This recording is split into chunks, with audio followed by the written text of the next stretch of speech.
بسم اللہ الرحمن الرحیم۔ محترم ناظرین کرام،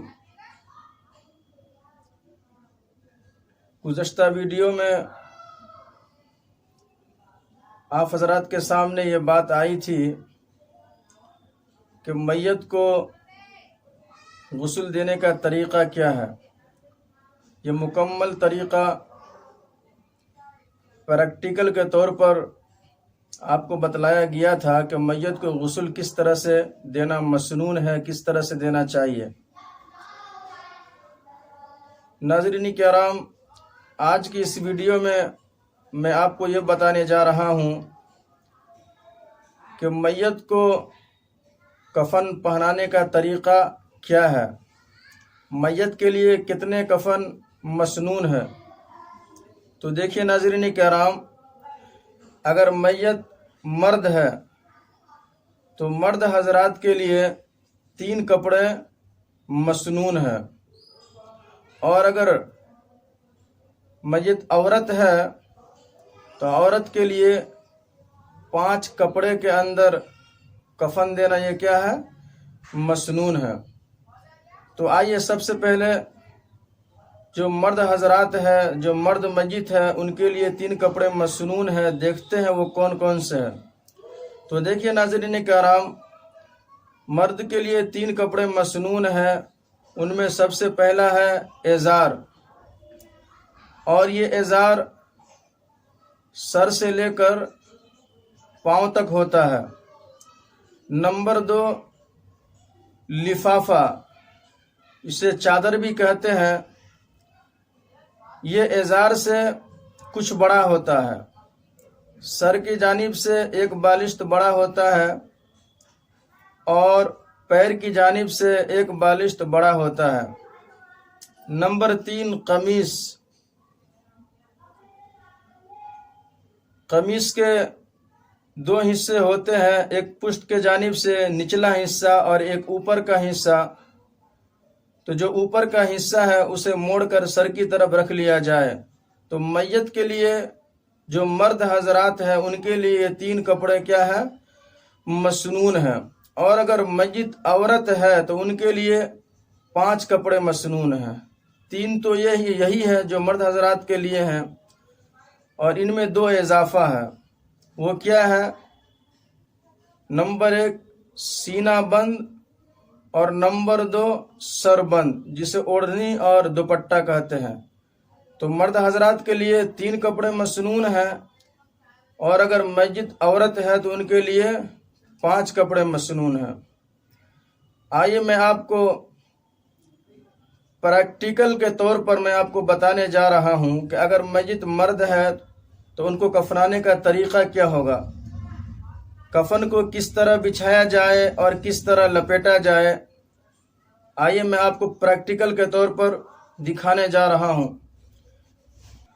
تو سب سے پہلے نمبر پہ لفافہ کو بچھائیں گے۔ مان لیجئے یہ تخت ہے، اب اس تخت کے اوپر جو لفافہ ہے، جو ازار سے کچھ بڑا ہوتا ہے، یعنی سر کے جانب سے بھی 1 بالشت بڑا اور پاؤں کے جانب سے بھی 1 بالشت بڑا، پہلے اس چادر کو کیا کریں گے، ہم تخت کے اوپر بچھا دیں گے۔ مثال کے طور پر یہ دیکھ لیجئے ایک چادر ہے، میں آپ کو سمجھانے کے لیے اس طرح کپڑے کا استعمال کر رہا ہوں۔ یہ دیکھ لیجئے، یہ چادر ہے، اسے ہم لفافہ کہتے ہیں۔ یہ مکمل طور پر جو ہے تخت پر ہم بچھا دیے۔ اب اس کے بعد جو ہم کو بچھانا ہے وہ کیا بچھانا ہے، ازار کو بچھانا ہے، جو سر سے لے کر پاؤں تک ہوتا ہے۔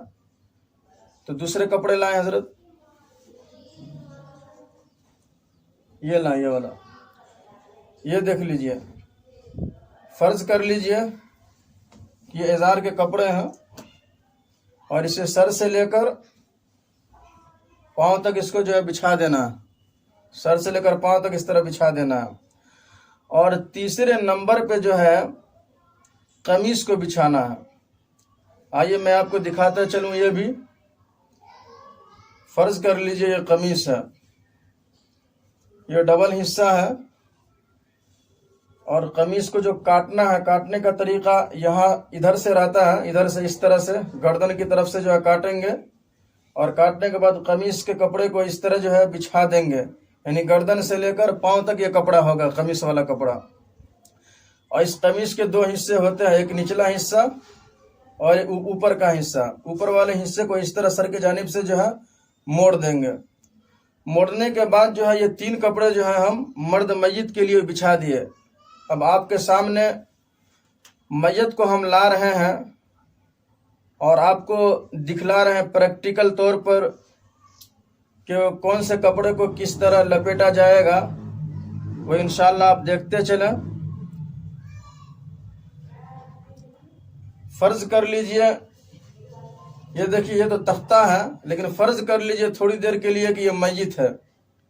اب میت کو جو ہے لے آئیں، لیکن یاد رہے کہ کفن کے کپڑا بچھانے کے بعد جو ہے 3 مرتبہ یا 5 مرتبہ اسے دھونی دینا کیا ہے، ضروری ہے، دھونی دے دے۔ اس کے بعد جو ہے اس کفن کے کپڑے کے اوپر میت کو جو ہے لٹائیں۔ فرض کر لیجئے میرے پاس جو ہے یہ تختہ ہے، اس کو میت ہم فرض کر لیتے ہیں، یہ میت ہے، میت کو ہم لٹا دیے، اور لٹانے کے بعد جو یہ سطر کے اوپر کپڑا ہے، اس کو ابھی اتارنا نہیں ہے اس کپڑے کو، بلکہ سطر کے اوپر ہی رہنے دینا ہے۔ میت کو لٹانے کے بعد سب سے پہلے جو قمیص ہے، یہ جو قمیص ہے اور اس کے اوپر کا حصہ جو ہے ہم اوپر کیے تھے اور نیچے کا نیچے کیے تھے، تو اس کپڑے کو جو ہے اس طرح سے کیا کرنا ہے، بیچ سے کاٹ کے اس کپڑے کو اس طرح سے کر دینا مکمل طور پر۔ اس طرح سے جو ہے گردن سے لے کر پاؤں تک کر دینا ہے، اور یہ جو سطر کے لیے جو ہم کپڑے ڈالے ہوئے تھے غسل کرنے کے بعد، یہ کپڑے ڈالنے کے بعد جو ہے اس کو آہستہ سے جو ہے کھینچ لینا ہے، اس کو آہستہ سے جو ہے کھینچ لینا ہے۔ کھینچنے کے بعد جو ہے ناظرین کرام، یہ تو قمیص ہو گیا۔ قمیص اوپر ڈالنے کے بعد کیا کرنا ہے، اگر میت مرد ہے تو اس کی داڑھی میں اور اس کے سروں پر کیا کرنا ہے، خوشبو لگانا ہے۔ اسی طرح میت کے جو سجدے کی جگہ ہے، ان سجدوں کی جگہ پر کافور ملنا ہے، جسے ہم اپنی زبان میں کپور بولتے ہیں۔ اس کے بعد جو ہے لپیٹنے کا طریقہ یہ رہے گا کہ بائیں جانب سے جو ہے ہم میت کو لپیٹیں گے۔ قمیص ہے، قمیص کو سب سے پہلے اس طرح سے جو ہے میت کے گردن سے لے کر پاؤں تک جو ہے کپڑے اس طرح سے لپیٹ دیں گے اوپر۔ اس کے بعد جو پھر دائیں جانب سے اس طرح سے، پھر دائیں جانب سے۔ اور نمبر 2 پہ جو کپڑے ہیں جو ہم بچھا رکھے ہیں، اس کپڑے کا نام کیا ہے، ازار ہے۔ اب اس قمیص کے اوپر سے ازار کو اس طرح سے کیا کریں گے، ڈالیں گے، اس طرح سے رکھیں گے، سر سے لے کر پاؤں تک، سر سے لے کر بالکل پاؤں تک۔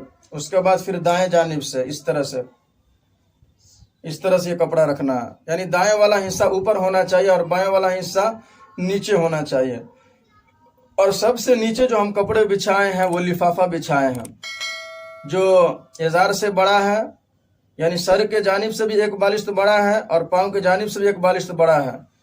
تو اب لاسٹ میں جو ہے جو لفافہ ہے اسے ہم کو اس طرح سے لپیٹ دینا ہے۔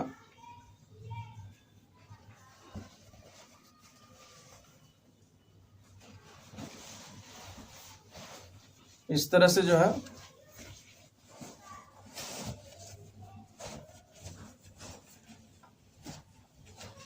اس طرح سے جو ہے مکمل طور پر لپیٹ دینا، اس طرح سے، اس طرح سے جو ہے مکمل طور پر پہلے بائیں سے، پھر جو ہے اس طرح سے، پھر اس طرح دائیں سے۔ یہ کپڑا لفافہ ہے جو سر کی طرف سے بھی ایک بالشت بڑا ہوگا اور پاؤں کی طرف سے ایک بالشت بڑا ہوگا۔ اس طرح لپیٹنے کے بعد 3 چھوٹے چھوٹے ٹکڑے کرنے ہیں، اور ایک ٹکڑے سے پاؤں کے جانب جو کپڑے بڑے ہیں وہاں پہ اسے باندھ دینا ہے۔ اسی طرح جو دوسرے کپڑے ہیں، جو ٹکڑے ہیں، انہیں سر کے جانب سے باندھ دینا ہے، اور جو تیسرے ٹکڑے ہیں وہ بیچ میں جو ہے اندر سے کھینچ کر نکال کر اور اوپر سے باندھ دینا، تاکہ جو ہے کفن کھلے نہیں۔ تو مرد اگر میت ہے تو مرد میت کے لیے 3 کپڑے مسنون ہیں، اور اس طرح بچھانے کا طریقہ ہے، اور اس طرح سے یہ لپیٹنے کا طریقہ ہے۔ اور اگر میت اگر عورت ہے تو عورت کے لیے 5 کپڑے مسنون ہیں. 3 کپڑے تو یہی ہے اور 2 کپڑے جو آپ کو میں نے بتایا کہ ایک سینہ بند ہوگا اور دوسرا جو ہے سر بند ہوگا. تو عورت کے کپڑے جو ہے بچھانے کا طریقہ کیا رہے گا؟ بچھانے کا طریقہ یہی رہے گا کہ سب سے نیچے میں جو ہے لفافہ بچھائیں گے اور دوسرے نمبر پہ جو ہے ہم کو ازار نہیں بچھانا ہے بلکہ جو سینہ بند ہوگا، جو سینے سے لے کر بغل سے جو آئے گا وہ گھٹنوں تک ہوگا، ان کو بچھانا ہے. تیسرے نمبر پہ ہم کو ازار کو بچھانا ہے اور چوتھے نمبر پہ جو ہے ہم کو قمیص کو جو ہے بچھانا ہے. اس کے بعد میت عورت کو اس کے اوپر لانا ہے. لانے کے بعد جو ہے اسی طرح قمیص کو گردن سے لے کر پاؤں تک ڈال دینا ہے. سر پر جو ہے خوشبو لگا دینا ہے. سجدے کے جو جگہ ہے ان کے اوپر جو ہے کافور جو ہے مل دینا ہے. اس کے بعد لپیٹنے کا طریقہ یہی رہے گا کہ سب سے پہلے جو ہے سب سے پہلے جو قمیص ہے وہ قمیص کو جو ہم پہنائیں گے اور سب سے پہلے بائیں سے پھر دائیں سے، جس طرح میت کو ہم کفن دیے ہیں لپیٹے ہیں اسی انداز سے. اس کے بعد دوسرے نمبر پہ جو کپڑا ہوگا ازار، اس کو بائیں سے پھر دائیں سے. تیسرے نمبر پہ جو نیچے کپڑا ہوگا وہ سینہ بند، اس کو بائیں سے پھر دائیں سے. چوتھے نمبر پہ جو کپڑا ہوگا لفافہ، اس کو کیا کریں گے؟ اس کو بھی بائیں سے پھر دائیں سے، پھر لاسٹ میں جو ہے باندھ دینا دونوں طرف سے اور بیچ میں. لیکن ایک بات یاد رہے کہ قمیص پہنانے کے بعد جو سر بند ہوتا ہے دونوں طرف سے بال آدھا آدھا نکال کر سینے کے اوپر رکھ دینا ہے اور کپڑے کو اس طرح سے لپیٹ کے اور سینے کے اوپر رکھ دینا اس کپڑے کا. اس کے بعد جو ہے یہ سب عمل کرنا ہے، یعنی ازار کو اس طرح سے لپیٹنا ہے، پھر جو ہے سینہ بند کو، پھر جو ہے لفافہ کو. تو یہ میت عورت کے کفن پہنانے کا طریقہ ہے. اللہ ہم سبوں کو صحیح طور پر مسائل سمجھ کر اس پر عمل کرنے کی توفیق نصیب فرمائے. آمین ثم آمین. وما توفیق الا باللہ.